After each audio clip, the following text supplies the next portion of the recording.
رزق تمہارے ہاتھ میں، رزق اللہ کے ہاتھ میں.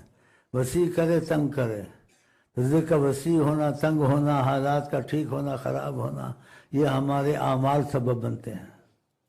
ہمارے اعمال اچھے چیزیں خود دور جائیں. اعمال کے نہ حکومت آتی ہے، نہ عوام آتے ہیں، نہ یہ بات وہ کرتے ہیں. بلکہ میرے خیال دہری طرح ہو گیا کہ ان چیزوں کو دیکھ کے تعجب کرتے ہیں. تعجب کی چیز تو نہیں. میں یہی چیزیں پڑھتا ہوں آقا جی کی اہمیت سے. تہجد میں بھی پڑھتا ہوں، دعا مانگ لیتا ہوں. اشراق بھی پڑھتا ہوں. اشراق میں روزی ہے. نبی کریم کی بیٹی کچھ آنکھ لگ گئی، آقا جی نے اٹھا دیا اشراق کو، کہا اس وقت سورج نکلنے تک نہ سویا کرو، رزق تقسیم ہوتا ہے. اور دوسری حدیث میں سبب والے کو اتنی تیزی سے رزق نہیں ملتا جتنا اشراق پڑھنے والے کو ملتا ہے. اور ہر جملے کا ثواب بھی ملتا ہے اشراق پڑھنے. کرتے نہیں.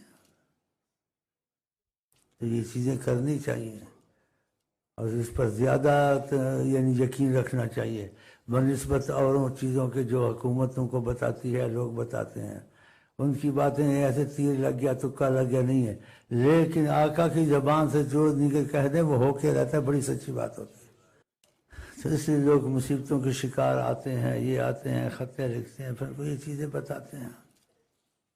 اور کبھی ادھر بھی کوشش کرتے ہیں ان کو تھوڑا بتاتے رہیں، تو معاملے خود ٹھیک ہوتے جائیں گے.